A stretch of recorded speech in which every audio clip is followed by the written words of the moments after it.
Assalamualaikum warahmatullahi wabarakatuh.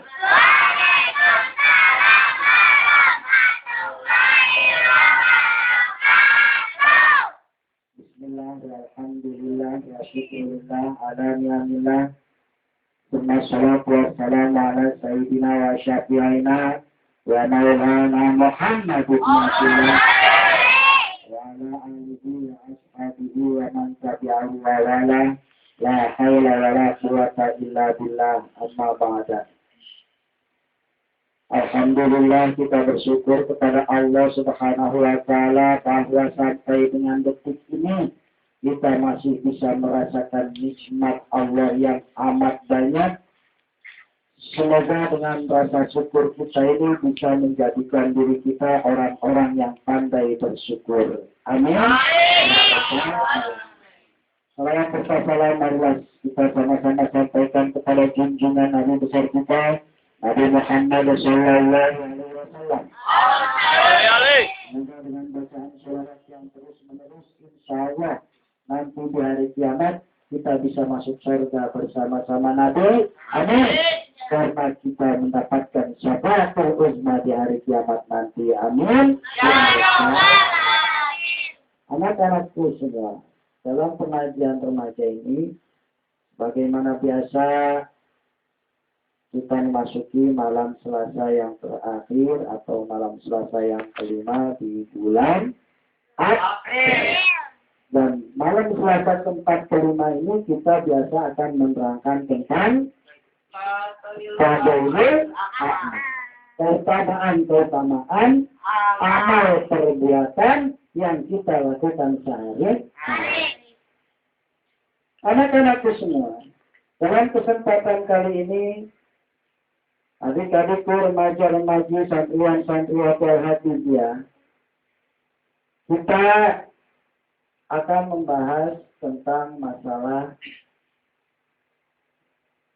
cara menghilangkan hadas besar.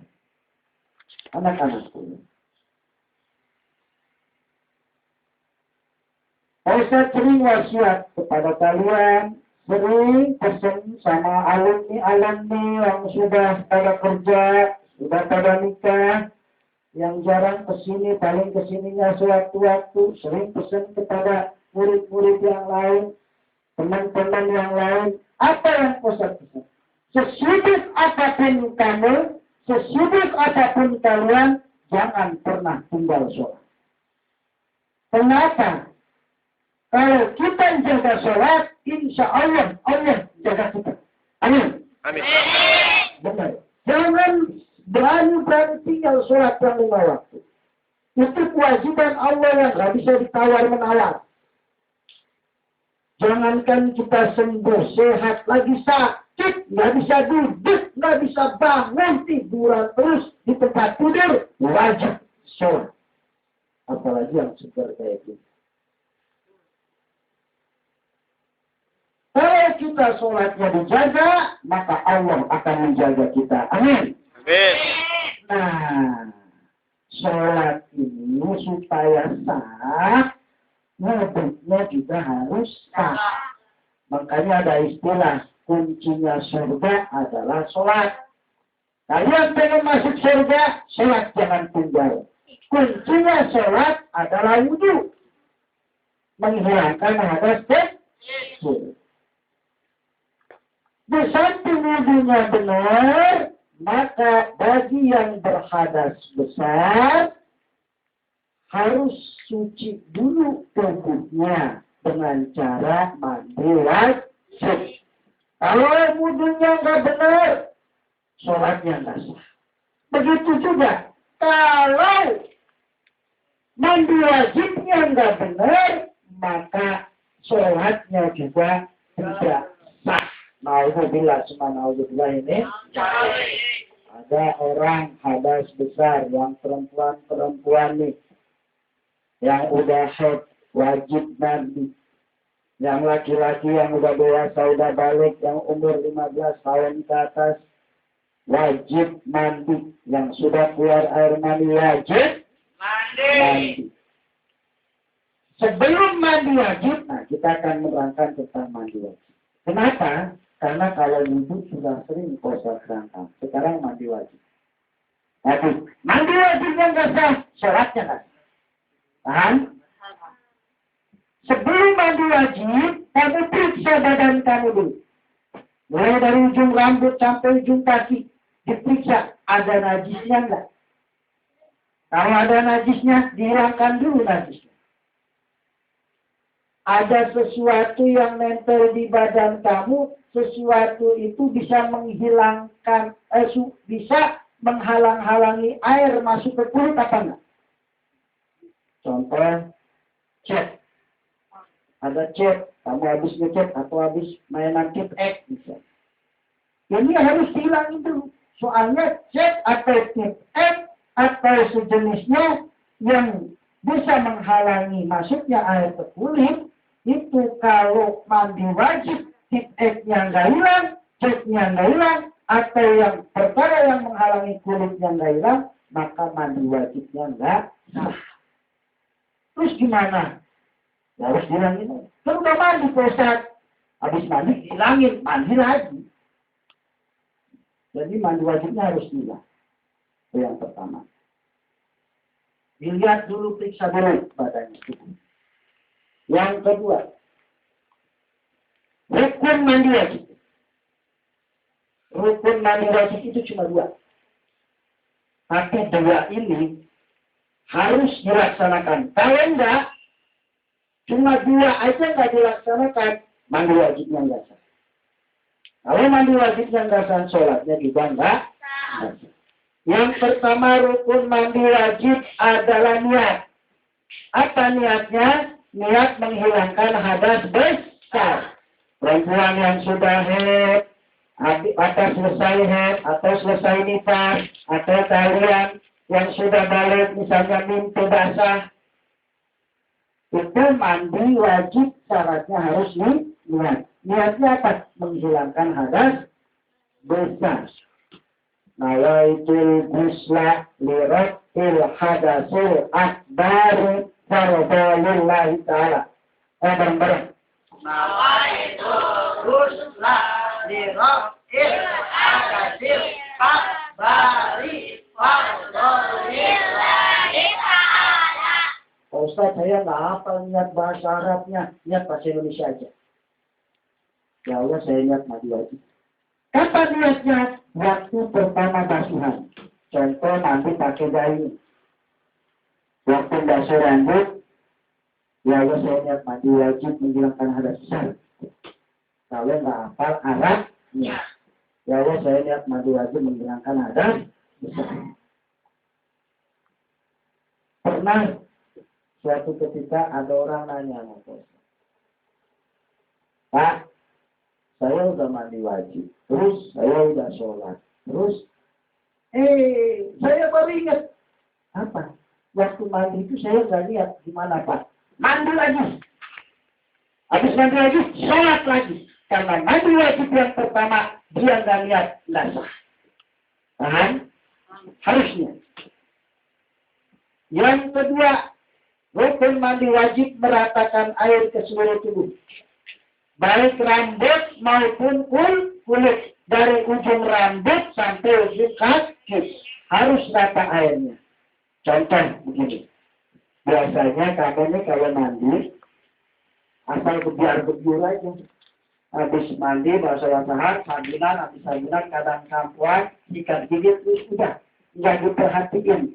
Mana yang belum dibasuh. Biasanya nih, kalian nih kalau mandi, cocoknya nggak dibasuh. Cocoknya nggak dibasuh. Kalian mandi begini dah. Masuk. Udah gitu doang kan? Terus cara basuh ketek gimana? Nih contoh. Cara basuh ketek, diangkat tangannya. Set, baru ini gayung siram. Paham? Nggak bisa mati biar lu terus kosongkan begini-gini. Salah. Soalnya syaratnya mengalirkan air ke seluruh tubuh. Makanya kalau ngalirin air ke seluruh tubuh, airnya harus kena langsung ke tubuh, bukan bekas basuhan tubuh lain. Contoh, kamu mandi guyur muka. Nah, bekas yang guyur muka atau guyur kepala basahin ketek. Nah, yang basahin ketek ini atau basahin tubuh yang perut atau punggung itu nggak sah. Karena apa? Mustakmal. Sudah buat basuh muka. Paham ya? Terus gimana? Dibasuh, diguyur. Kalau pakai pancuran enak. Pakai pancuran, pakai shower.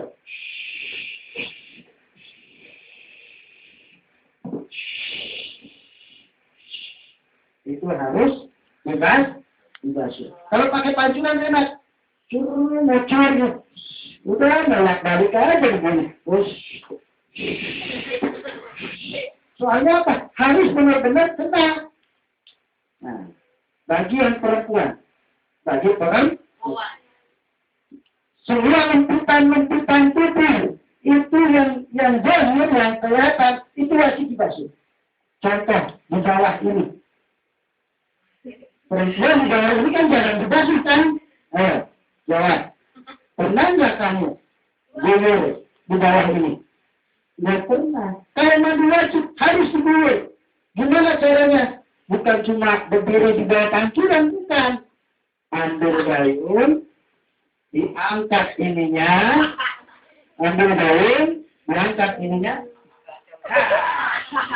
Ambil gayung. Nah, kalau di bawah pancuran, ini bawahnya kan nggak kena, yang kena atasnya.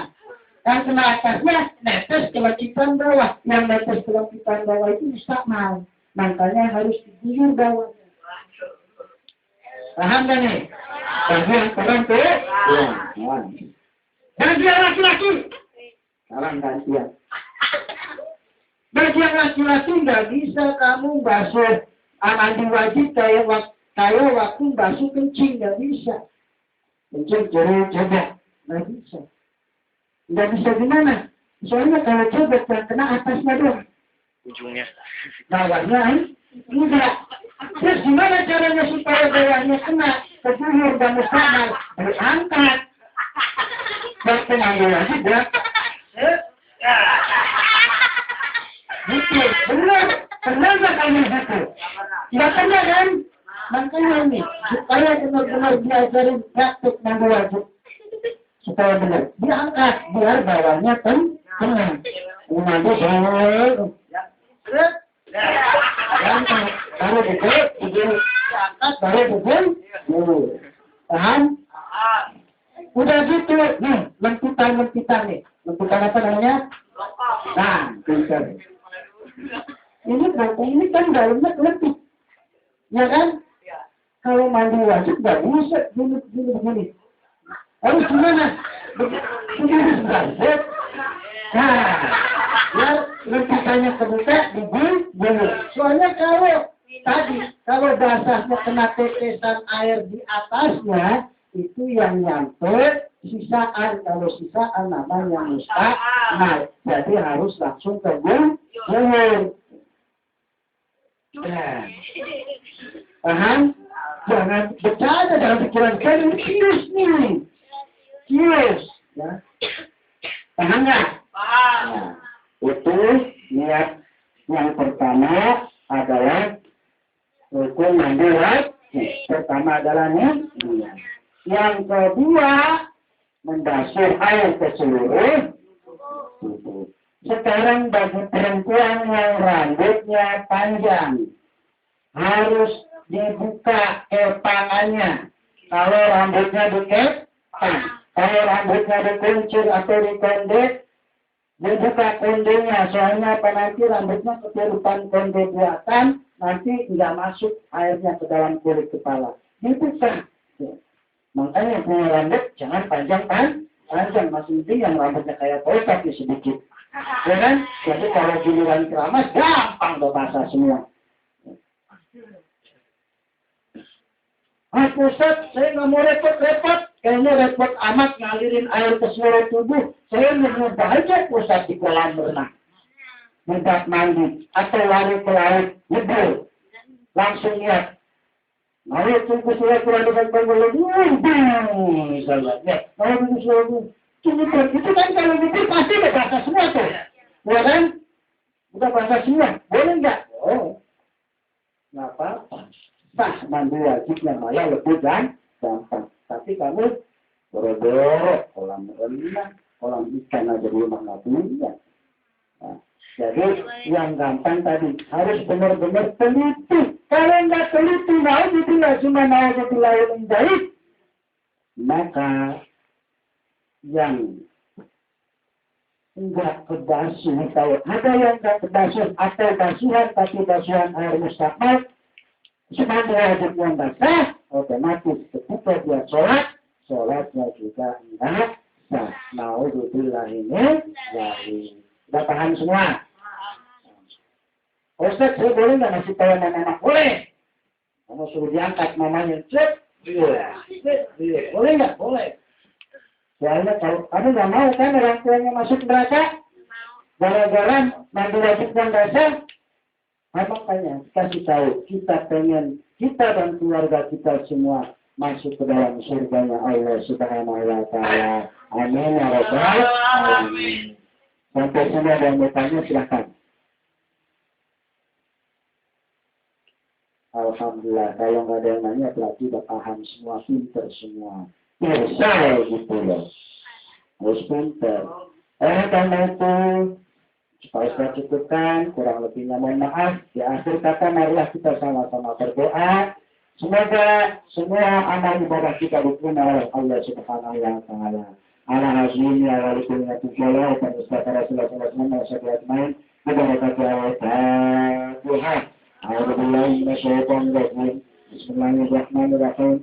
Alhamdulillah, Rabbil alamin, Ar-Rahmanir-Rahim, Maliki yaumiddin. Iyyaka na'budu wa iyyaka nasta'in, ihdinas siratal mustaqim. Siratal ladzina an'amta 'alaihim ghairil maghdubi 'alaihim waladdallin. Amin Allahumma amin ya rabbal alamin. Alhamdulillah rabbil alamin. Alhamdulillah ma kafi majra. Allahumma shalli ala sayyidina Muhammad al-Fatih lima ujlika fil khatim lima sabaq wa nashal haqq bil haqq wa adla wa mustaqim.